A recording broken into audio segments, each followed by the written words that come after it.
السلام عليكم ورحمة الله وبركاته. اتهارينا كلمة حب ما تعمل حتى تعمل ما تحب.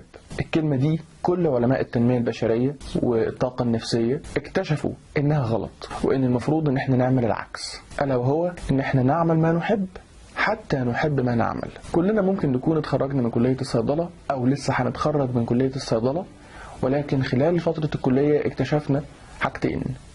اكتشفنا ان ما احناش عارفين احنا ممكن نشتغل ايه بعد التخرج يناسب طاقتنا ويناسب اهدافنا ويناسب مميزاتنا. الحاجة التانية والاهم اننا اكتشفنا ان الكلية مش كفاية انها تؤهلنا لاي حاجة ممكن نشتغلها بعد التخرج، حتى لو كانت مجرد الوقوف داخل الصيدلية. ببساطة شديدة جدا قررنا اننا نعمل اختبار شخصي، او زي ما بسميه بلورة سحرية. لو بصينا فيها وجاوبنا على 20 سؤال بس، نقدر ببساطة نوصل لأفضل كارير ممكن نشتغله بعد التخرج من كلية الصيدلة، سواء لسه متخرجناش أو لسه خريجين جدد، أو حتى لو عدى علينا 15-20 سنة.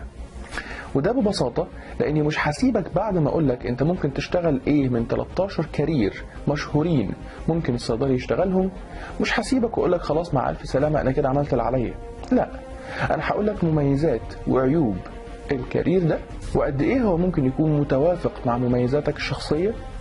والأهم من كده اني هديلك اللينك بتاع واحد من أهم المتخصصين والخبراء في المجال ده، علشان تبدأ تتواصل معاه على الفيسبوك وتبدأ تعتبره هو قدوتك، وتسأله على كل ما يدور في ذهنك وخاطرك بخصوص المهنة دي، علشان توصل من أسهل وأسرع الطرق لنجاح مبهر في المجال اللي هتنزل كل يوم الصبح علشان تشتغل وانت فرحان وانت مبسوط، مش وانت مغصوب عليه وحاسس انك بتشرب شربة او نازل متضايق.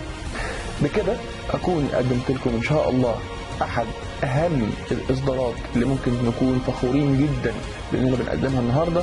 اتمنى على خير تقولوا لنا رايكم وتنشروا البلوره الصحيه الجديده بتاعتنا على الفيسبوك وكل السوشيال ميديا بلاتفورمز ان شاء الله.